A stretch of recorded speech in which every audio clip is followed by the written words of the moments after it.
Buondì, allora è tardino, è già passato mezzogiorno, purtroppo stiamo uscendo tardi perché sono stato un pochino male questa notte. E niente, adesso andiamo a mangiare, anche se tutto quello che mangiamo poi ve lo faccio vedere in un altro video, così capite anche quanto costa mangiare qui.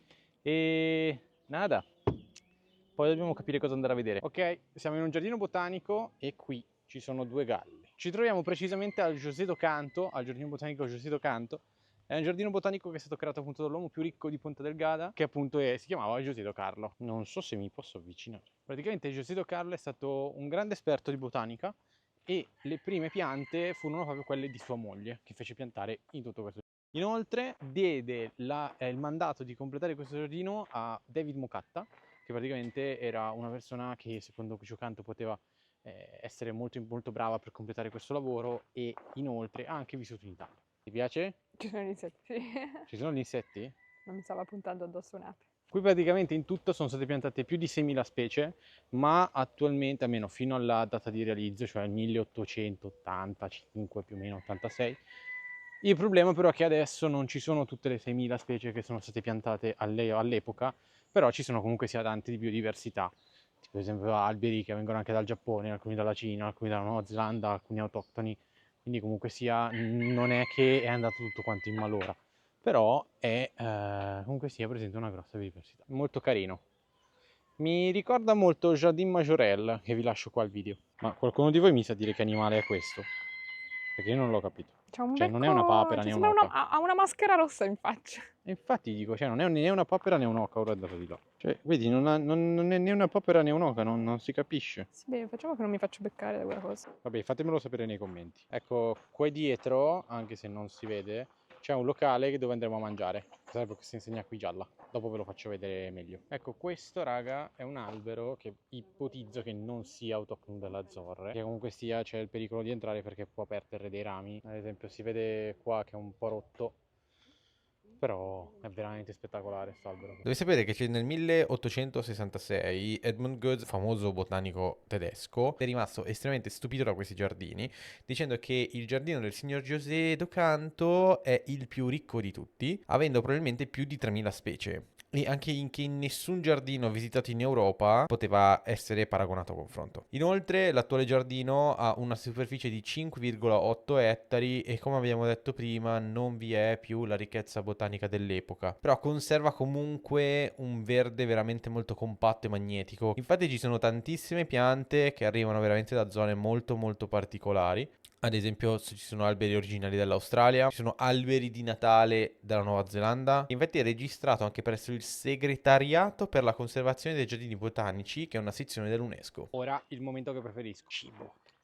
Praticamente dentro il giardino c'è questo chioschettino qua che dovrebbe fare qualcosa anche per la bimba speciale, però mi sa che c'è un po' da aspettare qua. Ok ragazzi, siamo da Cha Goreana praticamente. Sostanzialmente si tratta della piantagione di tè più antica ed unica di tutta l'Europa. Praticamente la cosa figa è che è fatta su 38 ettari e ha 40 dipendenti più o meno. E hanno due tipi particolari di tè nero e tè verde. Si può visitare tutti i giorni l'azienda e si possono anche gustare una o anche più tazze di tè gratuitamente. Da qua scenderanno sulle foglie praticamente, entreranno da qua girando, separerà le varie foglie per poi essere trasportato nell'altra sala. Praticamente con questo macchinario qua invece vibrando farebbe scendere le foglie tritate qua dentro per poi rimuovere dagli insetti sostanzialmente e andrebbero in queste faccende, mentre questi qua sono due barili dove questo è dedicato esclusivamente al tè nero che arriva direttamente, mentre per questa parte qui deriva dal tè verde che appunto prima deve fare l'altra fase che abbiamo visto nell'altra sala di là. Invece tutta quest'area qui è dedicata all'essiccazione delle ferite, quindi non credo che ci sia molto altro da dover dire in realtà. Allora, il processo che abbiamo visto di là è molto vecchio, mentre questo macchinario qui che vedete qua è degli anni 50 più o meno. Mettendo le foglie direttamente qua dentro, passa di qua, avvia tutto il processo che abbiamo visto di là e scende di nuovo qui per poi proseguire tutto quanto di qui dietro col carrello. Direi veramente figo sotto l'innovazione tecnologica che era già negli anni 50. Qui invece fanno praticamente gli ultimi controlli manuali tramite quella macchinettina lì, invece pesano le bustine e le imbustano ancora manualmente. Ora è il momento di provare il tè. Quindi questo qua è un tè verde, Questo è mio. giusto? sicuramente leggero, molto buono, non è pesante al palato. No, molto buono. Questo è un tè verde per adesso. Ora proviamo il tè nero. Ok, allora così è quello nero praticamente. Ha un colore un po' diverso rispetto al suo tè verde. Questo è un sapore un po' più deciso. A te non piace quello nero Questo di è solito? ha un sapore un po' più deciso, sì, non mi fa impazzire troppissimo. Preferisco un pochino di più quello verde. Però ne ho bevuti di peggio, ma soprattutto per fare una degustazione di tè con fuori quasi 30 gradi non è una scelta bellissima. Guarda che adesso facciamo tutto il giro per la piantagione, praticamente sono 38 ettari come abbiamo detto, e quindi c'è parecchio da camminare, raga, parecchio. Lei mi ha preso lo zaino perché diventava un pochino pesantino, grazie. Praticamente, raga, immaginatevi quanta gente negli anni, nel 1800, quando è nato questo posto, la fatica che avrebbe dovuto fare per allevare tutte queste piante, per potarle. Pensa che noi studiamo a salirle e loro ci dovevano lavorare. Cosa? Cioè, noi studiamo a salire a piedi, Infatti. loro ci portavano quantomeno in cesti con il tè. Ecco, invece oggigiorno penso salgano su col trattore, perché comunque sia, qua comunque se c'è uno sterrato, immagino queste zone qua partono per le ruote, e in automatico le tagli. Quindi oggigiorno comunque sia credo che il lavoro grazie alla tecnologia sia decisamente migliorato, però ai tempi non oso immaginare che fatica immane di essere stata. È veramente un lavoro assurdo, considerando che qui c'è un'umidità, raga, pazzesca. Io sto grondando di sudore, non fa caldo proprio come temperatura, ma c'è umidità, boh, sarà all'80%, non lo so, però veramente è fortissima, anche perché vabbè, considerate che adesso ci saranno 25-26 gradi, però l'80% di umidità lo senti comunque, eh. Ok raga, siamo arrivati in una piantagione di ananas. L'ingresso è questo qua. Siamo da Ananas a Ruda Cores e qui l'entrata è gratuita. Come anche in quello del tè, in realtà è gratuita l'entrata. C'è un suo baretto con anche uno shop, immagino. Ma ora voglio proprio vedere la piccola piantagione che c'è. Come che oddio, piccola mica tanto. Porco cane, raga, allora praticamente questi qui sono dei bulbi dal primo al secondo mese.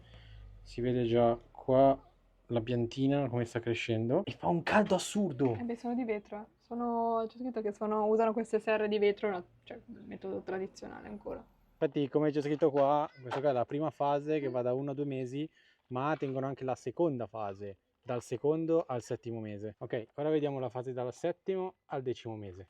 Praticamente non c'è ancora il frutto, c'è soltanto la pianta, quindi in minimo 10 mesi il frutto non c'è ancora. Praticamente questo qui per 9 giorni viene affumicato tramite questi legnetti, non lo so, penso che siano questi pezzi qua essiccati. Tutti questi altri barili penso che siano sostanzialmente questo già bruciati. Ora siamo alla sesta fase, la fase di fioritura, dal 13° al 15° mese.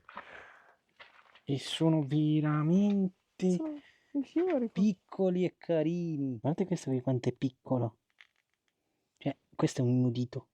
Cioè, raga, praticamente ci vuole così tanto tempo per arrivare a questa dimensione qua. Pensate a quanto devono investire su una sola coltivazione, sia di tempo che di costi, perché con l'acqua, cioè nel senso, non sono piccole spese. Ora andiamo a vedere la settima fase, dal 15° al 18° mese. Diciamo che le serre sono tutte uguali alla fine Cambia il della periodo fiera. di crescita. Cambia semplicemente il periodo di crescita, però ti fanno vedere il processo di dimensione. Cioè, mi fa molto ridere che mettono a fianco un'ananas grossa come questa con una piccolissima come questa. A vedere l'ottava fase che va dal 18° al 24° mese. Sono veramente piccolini.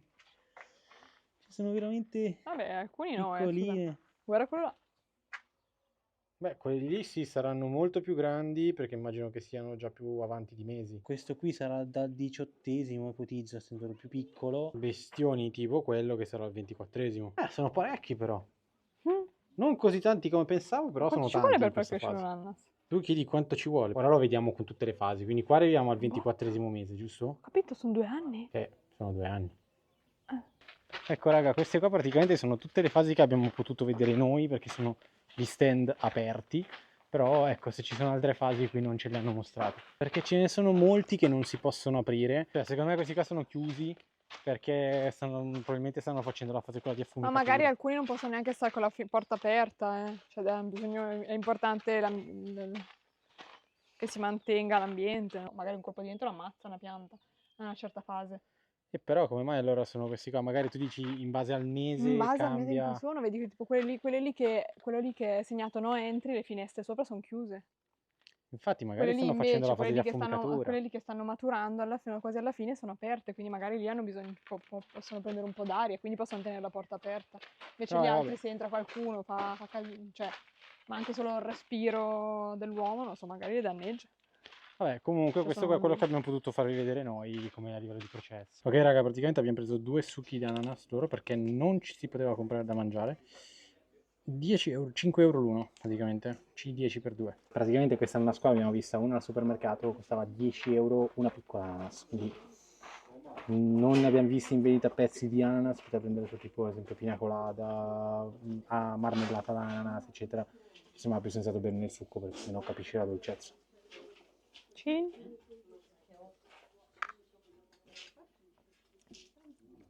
Veramente dolce e si sentono anche un sacco i pezzetti, è proprio, si senti benissimo la polpa, veramente buono.